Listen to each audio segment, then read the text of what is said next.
মতামতের জন্য জুলাই সনদের খসড়া রাজনৈতিক দলগুলোর কাছে পাঠিয়েছে জাতীয় ঐকমত্য কমিশন। আগের খসড়ায় কিছু ত্রুটি থাকায় শনিবার বিকেলে আবারও রাজনৈতিক দলগুলোকে নির্ভুল খসড়া পাঠায় কমিশন।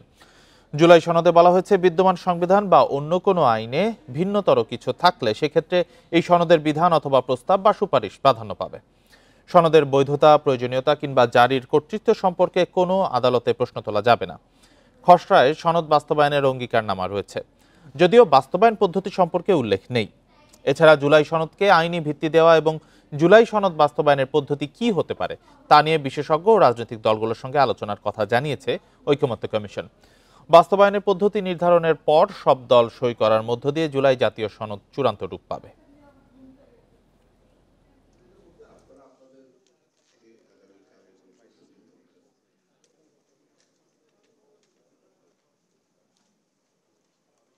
এই সপ্তাহেই রোডম্যাপ ঘোষণার কথা রয়েছে, তাই কর্মপরিকল্পনা চূড়ান্তে বৈঠকে নির্বাচন কমিশন।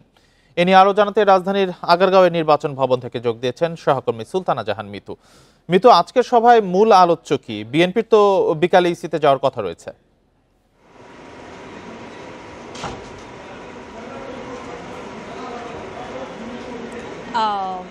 এই চলমান সপ্তাহে রোডম্যাপ ঘোষণা করার কথা নির্বাচন কমিশনের। গত সপ্তাহেই নির্বাচন কমিশন সেটি জানিয়েছিল এবং সেই মোতাবেক তারা কাজ করছে।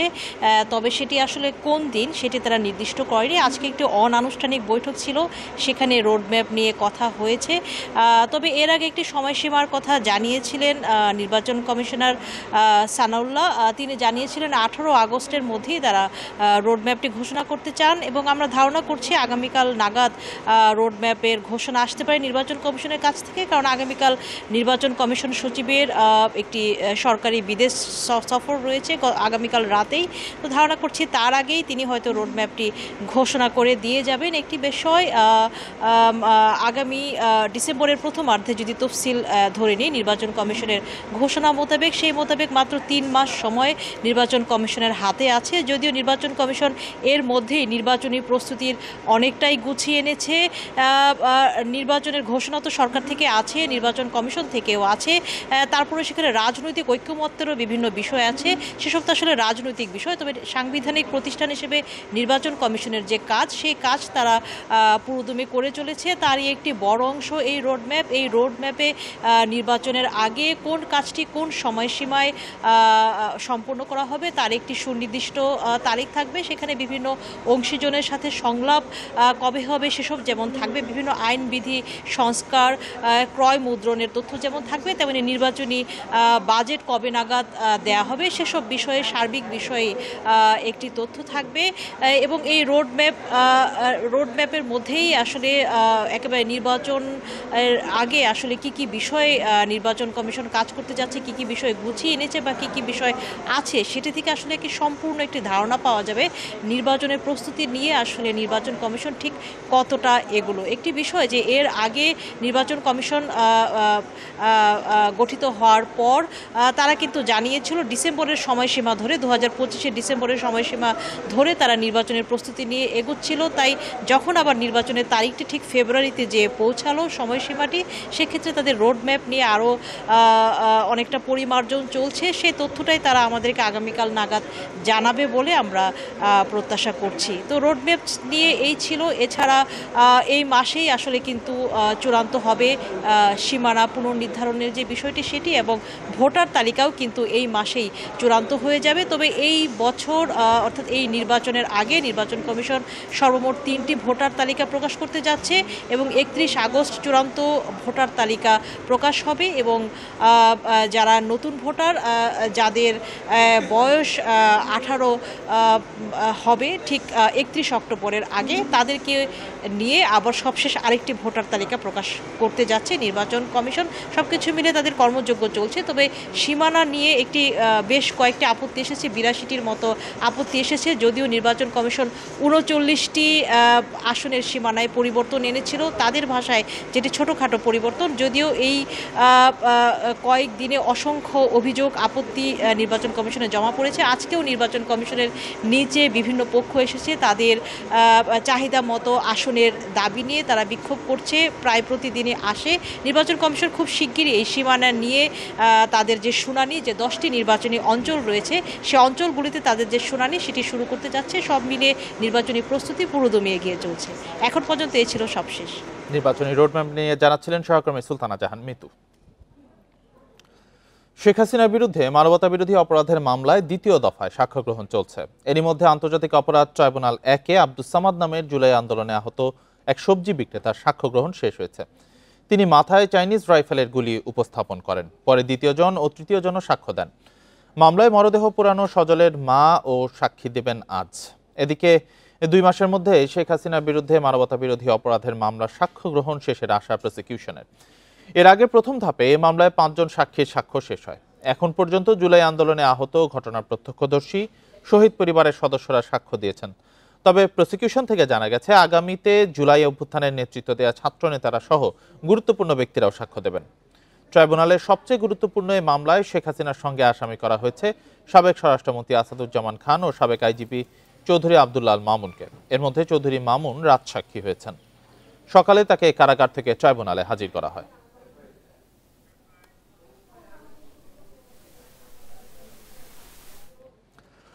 এ নিয়ে আরো জানাতে আন্তর্জাতিক অপরাধ ট্রাইব্যুনাল চত্বর থেকে যোগ দিয়েছেন সহকর্মী জাহিদুল বাশার। জাহিদুল বাশার, সাক্ষ্য গ্রহণ এখনো চলছে কিনা, সাক্ষ্য গ্রহণে কোন বিষয়গুলো উঠে এসেছে একটু বিস্তারিত জানাবেন আমাদের।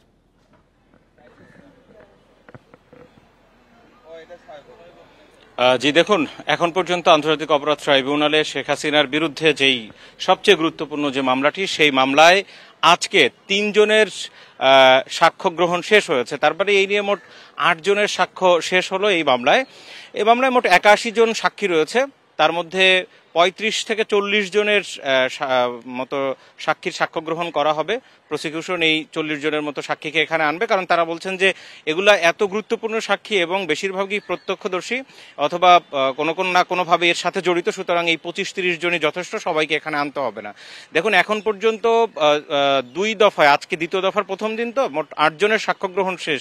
আন্তর্জাতিক অপরাধ ট্রাইব্যুনালের প্রসিকিউশনকে আমরা জিজ্ঞেস করছিলাম যে কেমন সময় লাগতে পারে। তারা বলছেন যে আগামী মাসের ভেতরে প্রধান মানে মূল যে সাক্ষীগুলো সেগুলো শেষ হয়ে যাবে। এরপরে তদন্ত কর্মকর্তার সাক্ষ্য গ্রহণ রয়েছে। সব মিলিয়ে তারা যেমনটা বলছেন যে আগামী 2 মাসের ভেতরে সাক্ষ্য গ্রহণ শেষ হয়ে যাবে। তার মানে একটি মামলার বিচারিক কার্যক্রমের সাক্ষ্য গ্রহণ শেষ হয়ে গেলে কিন্তু একটা বড় সময় বা বড় পথ এগিয়ে গেল সেই বিচারের চূড়ান্ত পর্বের দিকে এগোতে হলে, অর্থাৎ রায়ের দিকে।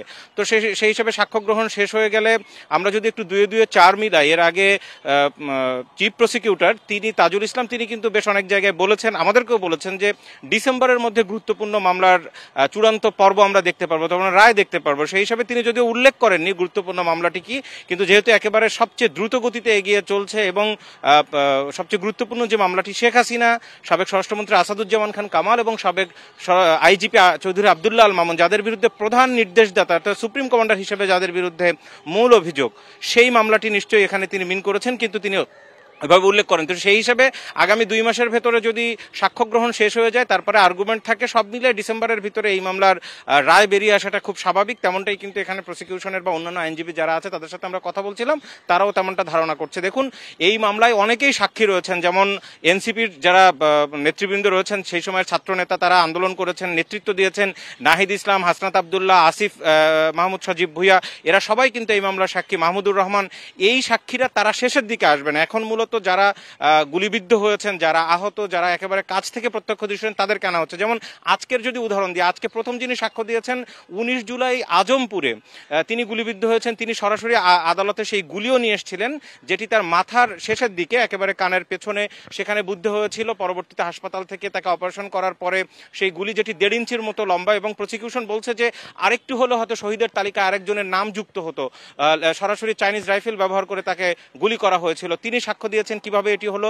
একই সাথে কিছুক্ষণ আগে আজকের তৃতীয় সাক্ষী যিনি নাইম শেখ, খুলনায়, তাকে সরাসরি তিনি আদালতে এসেছেন। তিনি বলছিলেন যে তার শরীরে এই মুহূর্তে 500-র মতো স্প্লিন্টার রয়েছে, সরাসরি খুব কাছ থেকে শটগানের গুলি তাকে করা হয়েছে, এবং এটি খুলনায় 4 আগস্ট ঘটেছিল, খুলনায় নগর ভবনের সামনে, একেবারে এক্সরে রিপোর্ট সহ এসছে। সুতরাং প্রসিকিউশন বলছে যে এই সাক্ষীগুলোই প্রধানত সবচেয়ে বেশি গুরুত্বপূর্ণ। একটু পরে যে সাক্ষী নেওয়া হবে সেটি হলো, আপনি জানেন যে অন্যতম আরেকটি গুরুত্বপূর্ণ মামলা আশুলিয়াতে, একেবারে আশুলিয়া থানার পাশে গাড়িতে করে যেই 6 মরদেহে যে আগুন জ্বালিয়ে পুড়িয়ে দেওয়া হয়েছিল সেই সেখানের একজন সজল তার মা সাক্ষ্য দিবেন। একই সাথে আদালতে আরেকটি ভিডিও আজকে দেখানো হবে, যেটি আমরা প্রসিকিউশন থেকে জানতে পেরেছি। সেটি হচ্ছে এই সজলের একটি বাচ্চা রয়েছে, প্রতিনিয়ত তার বাবার কবরের পাশে যেয়ে কান্নাকাটি করে সেই ভিডিও, সেই স্থানের ভিডিও, অর্থাৎ যা যা ডকুমেন্ট আছে এই ঘটনার সাথে সবগুলোই কিন্তু আদালতে উপস্থাপন করা হয় এবং আদালত সরাসরি তা পর্যবেক্ষণ করেন এবং সেটি রেকর্ড করা হয়। তো কিছুক্ষণ পরে চতুর্থ সাক্ষী সাক্ষ্য গ্রহণ শুরু হবে। আমি একটু আগে দেখে আসছি, কয়েক মিনিট আগে সাবেক আইজিপি চৌধুরী আব্দুল্লাহ আল মামুনকে গারদখানা থেকে আদালত অর্থাৎ এজলাস কক্ষের মধ্যে নিয়ে যাওয়া হয়েছে। শেখ হাসিনার বিরুদ্ধে মানবতা বিরোধী অপরাধ মামলায় সাক্ষ্য গ্রহণ চলছে, এই বিষয়ে জানাচ্ছিলেন আমাদের বিশেষ প্রতিনিধি জাহিদুল বাশার। চট্টগ্রামে বেড়েছে সব ধরনের সবজির দাম, বাজার নিয়ন্ত্রণে অভিযান চালাচ্ছে ভোক্তা অধিদপ্তর। এ নিয়ে আরো জানাতে ঘটনাস্থল থেকে যুক্ত হয়েছেন সহকর্মী আব্দুল্লাহ রাকিব। রাকিব, এই ভোক্তা অধিদপ্তরের অভিযান এখন কোন পর্যায়ে আছে, কেমন চলছে, বিস্তারিত জানাবেন। জি, আমরা এখন আছি চট্টগ্রামের সবচেয়ে বৃহত্তম ভোগ্যপণ্যের যে বাজারটি রিয়াজউদ্দিন বাজার, এবং এখানকার যে কাঁচা বাজার, বিশেষ করে শাকসবজি সহ নিত্যপণ্য যে দ্রব্য, বিশেষ করে পেঁয়াজ, গত কয়েক সপ্তাহ ধরে এই পেঁয়াজের দাম আসলে কয়েক দফা বেড়েছে। বিশেষ করে এখন যেটি আগে 40 টাকা করে বিক্রি হতো, সেই পেঁয়াজ এখন 80 থেকে 90 টাকা, বিভিন্ন অলি গলির দোকানগুলোতে 100 টাকা পর্যন্ত বিক্রি হচ্ছে। আমরা দেখছি ভোক্তা অধিদপ্তর কিছুক্ষণ ধরে এখানে অভিযান চালাচ্ছেন এবং তারা ইতিমধ্যেই মূল্য তালিকা না থাকায় বেশ কয়েকটি দোকানকে সতর্কতামূলক তারা জরিমানা করেছেন এবং এখন আরেকটি দোকানে তারা অভিযান চলছেন। মূলত এখানে পেঁয়াজের কীরকম যোগান রয়েছে সেটি দেখছেন এবং আগে কেনা এই পেঁয়াজগুলো, সেগুলো আসলে তারা খতিয়ে দেখছেন। ভোক্তা অধিদপ্তরের যিনি আছেন উপপরিচালক চট্টগ্রামের, তিনি এই অভিযানটি পরিচালনা করছেন এবং এই অভিযানের বিষয়ে আসলে তারা বলছেন যে শুধু চট্টগ্রাম না, সারা দেশে ভোগ্যপণ্যের দাম বেড়েছে এবং আজকের অভিযানে তারা মূলত কোন বিষয়টি দেখছেন আমরা সেই বিষয়ে তার মুখ থেকে জিজ্ঞেস করার চেষ্টা করব। আজকে আপনারা কি কি অনিয়ম খুঁজে পেয়েছেন বাজারে এবং শাকসবজির দাম আসলে কোন পর্যায়ে গিয়েছে? শাকসবজির দাম একটু বেড়েছে, যেহেতু উৎপাদনে একটু ঘাটতি রয়েছে বলে ব্যবসায়ীরা বলছেন। তো কিন্তু এখানে আমরা যেটা দেখেছি যে পাইকারি বিক্রয় আর খুচরা বিক্রয়ের সাথে একটু পার্থক্য রয়েছে। তো খুচরা বিক্রয়ে দেখা যাচ্ছে যে কোনো ক্ষেত্রে 80% পর্যন্ত প্রফিট করছেন বা দ্বিগুণ 100% পর্যন্ত বিজনেস করছেন, এরকমও কোনো প্রোডাক্ট আমরা পেয়েছি। আর মূল্য তালিকা যথাযথভাবে দিচ্ছেন না। তো সেটার কারণে যেটা হয়, ব্যবসায়ীরা আমরা বাজারে আসলে একরকমের থাকে, এটা সাধারণ ভোক্তারা বলছেন যে আমরা চলে গেলে আবার মূল্যে হেরফের করে ফেলে। তো আমরা ব্যবসায়ী নেতৃবৃন্দ যারা আছে তারা এখানে উপস্থিত হয়েছেন, আমরা তাদেরকে বলেছি যে এখানে শত শত ব্যবসায়ী আছে রিয়াজউদ্দিন বাজারে। তো এখন আমরা বেশ কয়েকটা প্রতিষ্ঠানকে জরিমানা করেছি। আমরা যেটি ওই অভিযানে যারা আসে তারাও যেটি বলছে, আসলে যখনই অভিযান চালানো হয় তখনই বাজারে আসলে নিয়ম মেনে সবকিছু করা হয়, কিন্তু যখনই অভিযান শেষ হয় তখনই আবার পুরনো চেহারায় ফিরে যায়। এখন পর্যন্ত যেটি অভিযান বলছেন, তারা বলছেন প্রায় 10,000-এর বেশি টাকা তারা জরিমানা করেছেন এবং অন্যান্য পর্যায়ক্রমে চট্টগ্রামের নগরীর অন্যান্য বাজারগুলোতে তারা এই অভিযান পরিচালনা করবেন। তো এই ছিল এখন পর্যন্ত ভোক্তা অধিদপ্তরের অভিযানের সর্বশেষ। চট্টগ্রাম থেকে জানাচ্ছিলেন সহকর্মী আব্দুল্লাহ রাকিব। এবার থাকছে ডেঙ্গু পরিস্থিতি নিয়ে প্রতিবেদন।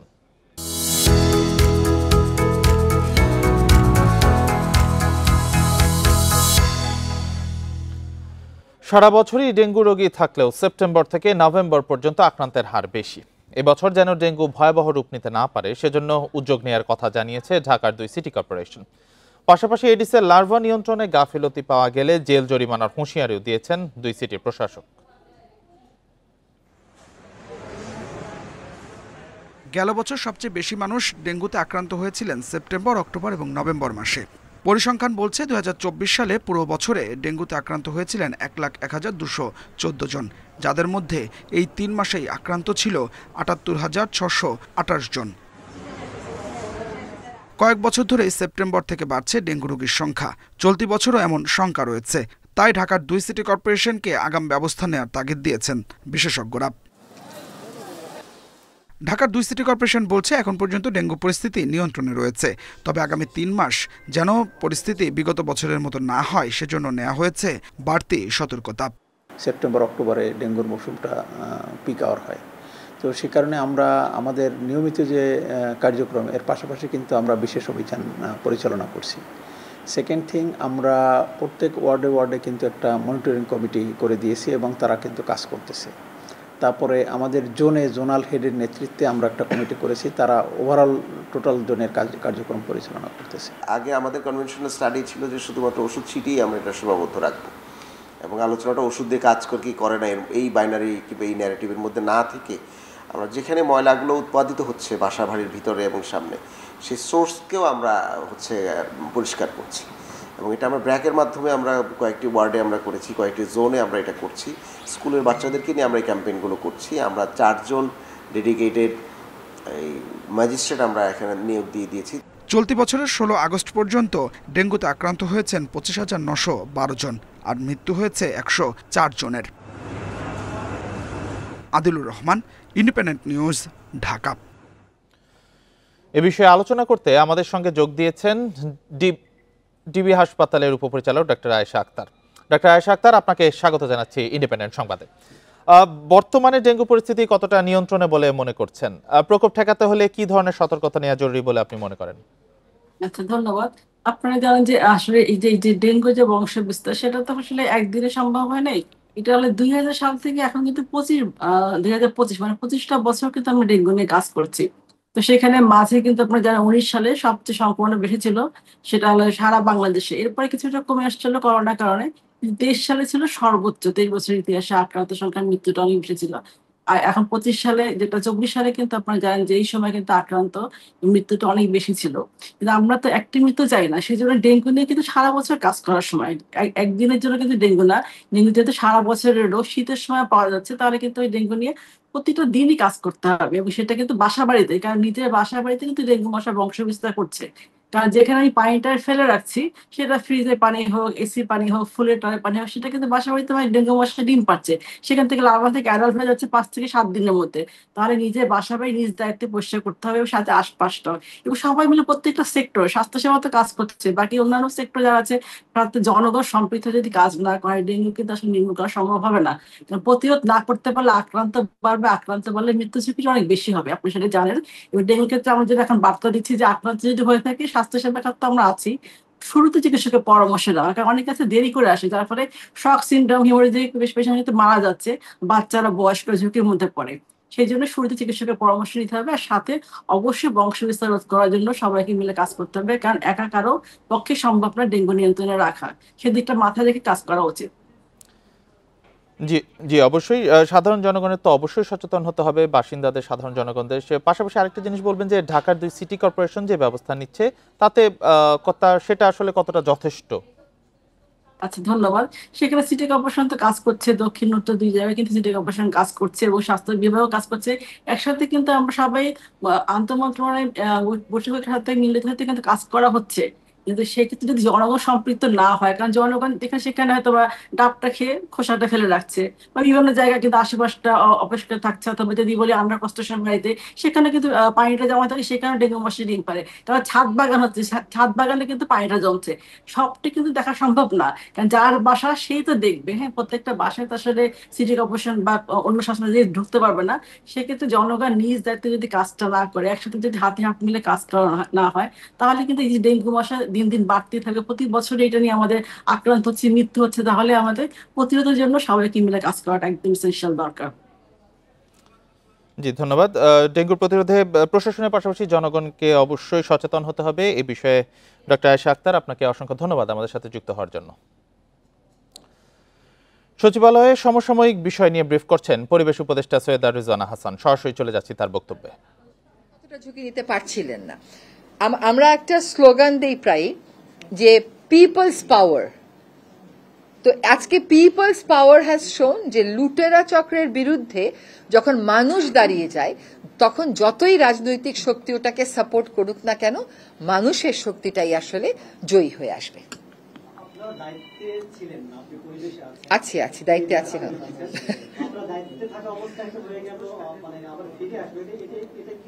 শোনেন, আপনাকে এটা বুঝতে হবে যে উপদেষ্টারা কোন পর্যন্ত যেতে পারে। একটা সভায় কোন বক্তব্যগুলো যাবে আমরা সেই পর্যন্ত কথা বলতে পারি, কিন্তু কোন প্লেট গ্লাসে খাওয়া দিবে আমরা সেই কথাটা বলি না। এটা আমাদের বলার কথা না। হ্যাঁ, মাইক্রো ম্যানেজমেন্ট আমাদের করার কথা না। কিন্তু আমরা পাথর লুটপাট যাতে বন্ধ হয় সেজন্যই তো ফিল্ডে গিয়েছিলাম। ফিল্ডে যাওয়ার একমাত্র কারণ ছিল যে যারা লুটপাট করে তাদেরকে একটা বার্তা দেওয়া যে আমরা এটা করেছি। আপনি আমাকে বলেন তো, আপনি গত 10-20 বছরে পাথর লুটের বিরুদ্ধে কোন মন্ত্রীকে স্পটে যেতে দেখেছেন? একটা উদাহরণ আমাকে দেন। আচ্ছা, কোন মন্ত্রীদেরকে আক্রান্ত হতে দেখেছেন? একটা উদাহরণ আমাকে দেন। তার মানে এইখানে যে ঐক্যটা গড়ে উঠেছে, এই ঐক্যটার বিপরীতে প্রশাসন হয় যোগসাজশ করেছে, নতুবা নীরব থেকেছে, বা দুটোই করেছে। এবং সেজন্য প্রশাসনের ব্যাপারে আমরা ব্যবস্থা নেব কিনা দ্রুতই দেখতে পাবেন। জি জি। বন ও পরিবেশ উপদেষ্টা সৈয়দা রিজওয়ানা হাসান সচিবালয়ে ব্রিফ করছিলেন, আমরা সরাসরি তার ব্রিফিং এ যুক্ত ছিলাম। 13 বছর আগে ঢাকার বক্ষব্যাধি হাসপাতালের সহকারী অধ্যাপক নারায়ণ চন্দ্র দত্ত নিতাইকে হত্যা মামলায় 5 জনকে মৃত্যুদণ্ড দিয়েছে আদালত। এছাড়া 4 জনকে আমৃত্যু কারাদণ্ড এবং 1 জনকে যাবজ্জীবন কারাদণ্ড দেওয়া হয়েছে। দুপুরে ঢাকার 10ম বিশেষ জজ আদালতের বিচারক রেজাউল করিম এ রায় দেন। মৃত্যুদণ্ডপ্রাপ্তরা হলেন কামরুল হাসান অরুণ, মাসুম পিন্টু, সাইদ ব্যাপারী, বকুল মিয়া এবং সাইদ মিজি। আমৃত্যু দণ্ডপ্রাপ্তরা হলেন আবুল কালাম, সাইদুল ফয়সাল এবং পেদা মাসুম। আর যাবজ্জীবন দণ্ডপ্রাপ্ত আসামি হলেন রফিকুল ইসলাম। সংশ্লিষ্ট আদালতের প্রসিকিউটর মোয়াজ্জেম হোসেন বলেন, রায় ঘোষণার সময় 10 আসামিকে কারাগার থেকে আদালতে হাজির করা হয়। রায় শেষে সাজা পরোয়ানা দিয়ে তাদের আবার কারাগারে পাঠানো হয়। 2012 সালে মহাখালীতে হাসপাতালের আবাসিক এলাকায় নিজের বাসায় খুন হন অধ্যাপক নারায়ণ চন্দ্র দত্ত নিতাই।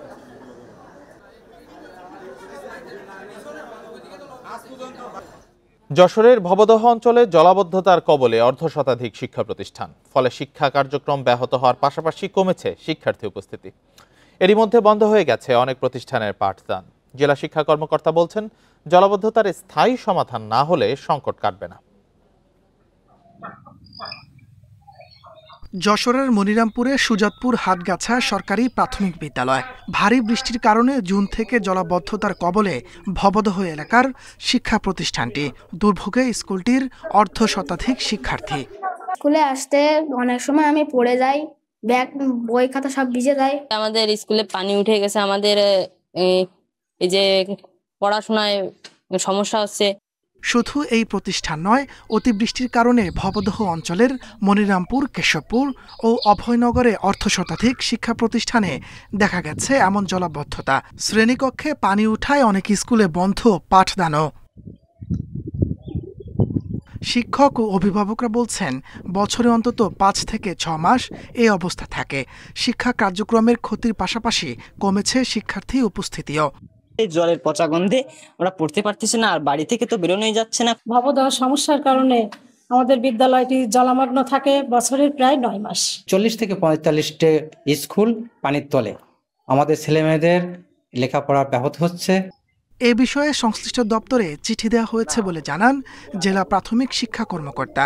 বলেন, ভবদহ অঞ্চলে জলাবদ্ধতার স্থায়ী সমাধান না হলে সংকট থেকেই যাবে। উপদেষ্টা মহোদয় এসেছিল, আমরা ওনাকে জানিয়েছি, আমাদের সচিব স্যারকে জানিয়েছি, মহাফজল স্যারকে জানিয়েছি। ইতিমধ্যে আমি গত সপ্তাহে আমি এগুলো ছবি তুলে আবার অধিদপ্তরে পাঠিয়েছি। মূল সমস্যার সমাধান হলে আসলে আমাদের এই সমস্যাটা থেকেই যাবে। বৃষ্টি অব্যাহত থাকলে আরও অন্তত অর্ধশত বিদ্যালয় জলাবদ্ধতার কবলে পড়বে বলে শঙ্কা স্থানীয়দের। Independent news. লালমনিরহাটের পাটগ্রাম সীমান্তে 2 জনকে পুশ ইন করেছে বিএসএফ। ভোরে ভারতের বিএস বাড়ি ক্যাম্পের সদস্যরা তাদের পুশ ইন করে। পাটগ্রাম থানার ওসি মিজানুর রহমান ঘটনার সত্যতা নিশ্চিত করে জানান, পাটগ্রামের প্রধানপাড়া থেকে বিজিবির টহল দল তাদের আটক করে। প্রাথমিক জিজ্ঞাসাবাদে আটক হওয়া 2 জন জানান, 1 বছর আগে অবৈধভাবে বেনাপোল সীমান্ত দিয়ে ভারতে যান তারা। আটককৃতরা বর্তমানে পুলিশ হেফাজতে রয়েছেন। তাদের পরিবারকে খবর দেওয়া হয়েছে। পরিচয় নিশ্চিত হলে তাদের পরিবারের কাছে হস্তান্তর করা হবে। অনেক কাছে দেখা যেত। মানিকগঞ্জ পৌর এলাকায় একের পর এক গড়ে উঠছে অপরিকল্পিত ভবন। অনেক ভবনের কারণে শুরু হয়ে যাচ্ছে রাস্তাঘাট, যাতে শহরের বিভিন্ন এলাকায় তৈরি হচ্ছে যানজট, চলাচলে ভোগান্তি।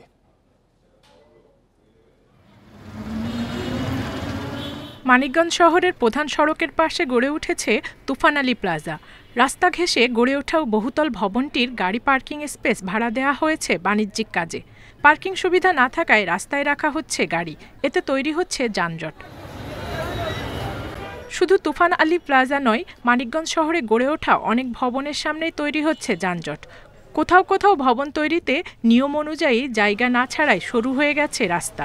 পার্কিং এর জায়গায় তারা পার্কিংটা রাখেন নাই, তারা এটা বাণিজ্যিকভাবে তারা ভাড়া দিয়ে দিচ্ছেন, যেটা আইনগতভাবে টোটালি অবৈধ। বিল্ডিং এর প্ল্যান অনুমোদন নেওয়ার পরে পৌর কর্তৃপক্ষকে উপস্থিত রাইখা যদি লেআউট দেয় তাহলে রাস্তা কনফার্ম। নগর পরিকল্পনাবিদেরা বলছেন, পৌরসভার পরিদর্শক পদ খালি থাকায় ভবন নির্মাণের প্ল্যান অনুমোদনের পর তদারকি হচ্ছে না ঠিকমতো। সারা বাংলাদেশের পৌরসভায় কোথাও কোনো পরিদর্শকের পদটা নাই যে ইনভেস্টিগেশন করবে। যখন প্ল্যান অ্যাপ্রুভাল নিয়ে গেল পৌরসভা থেকে, এরপরে এটার জন্য যে তদারকির যে প্রয়োজনীয়তা আছে সেটার জন্য আমার কিন্তু কোনো ইন্সপেক্টরের পদ নাই। তবে নতুন ভবন নির্মাণের ক্ষেত্রে কোনো অনিয়ম নেই বলে দাবি পৌর প্রশাসকের। বিল্ডিং নির্মাণের ক্ষেত্রে যে পার্কিং নাই কিংবা নাই, এটা তো আপনারা ভালো মতোই জানেন যে এটা বিগত সময় থেকেই প্রবলেমটা শুরু। তো বিগত সময়ের কোনো জিনিস সেই দায়িত্ব তো আসলে আমি নিতে পারছি না। জমির কাগজ থেকে সবকিছু যাচাই করে আমরা সেইভাবে প্ল্যান দেওয়ার চেষ্টা করছি। 42.32 বর্গ কিলোমিটারের মানিকগঞ্জ পৌরসভার জনসংখ্যা 2 লাখের বেশি। পৌরসভাটি 1972 সালে গঠিত হলেও প্রথম শ্রেণীতে উন্নীত হয় 1997 সালে। Independent news. বিদেশি ফল ড্রাগনের চাষ ছড়িয়ে পড়েছে বিভিন্ন জেলায়। একসময়ের দামি ফল এখন সাধারণ মানুষের হাতের নাগালে। তবে দাম কমলেও লোকসানে নেই ড্রাগন চাষিরা। তারা বলছেন, ফলন ভালো হওয়ায় পুষিয়ে নিতে পারছেন তারা। কয়েক বছর আগে নাটোরে বাণিজ্যিকভাবে শুরু হয় ড্রাগন ফলের চাষ। কম সময়ে বেশি ফলন এবং লাভজনক হওয়ায় আগ্রহ বাড়ে চাষিদের। 160 টাকা দিকে না, এটা আসলে আমাদের জন্য টিকে থাকা খুব কঠিন, কারণ সার, কীটনাশক দাম, লেবার কস্ট, আদা। কয়েক বছর আগেও ড্রাগন ফল ছিল সাধারণ মানুষের নাগালের বাইরে। আগে যেখানে প্রতি কেজি ড্রাগন ফল 400 থেকে 500 টাকা কেজিতে বিক্রি হতো, এখন তা বিক্রি হচ্ছে 100 থেকে 150 টাকায়। তবে দাম কমলেও লাভ থাকছে বলে জানিয়েছেন জয়পুরহাটের চাষিরা। 10 থেকে 140 টাকা পর্যন্ত পাইকারি বিক্রি করা যায়। তবে এই অবস্থা আমার লস নাই, তবে বেনিফিট একটু কমে আসছে। নওগাঁর চাষিরা বলছেন, ভালো ফলনের কারণে দাম কমলেও পুষিয়ে নিতে পারছেন তারা। ড্রাগনের আবাদ টিকিয়ে রাখতে কম দামে সার ও কীটনাশক দেওয়ার দাবি তাদের। দাম কমায় সুস্বাদু ও পুষ্টিগুণে ভরা ফলটি এসেছে অনেকের খাদ্য তালিকায়।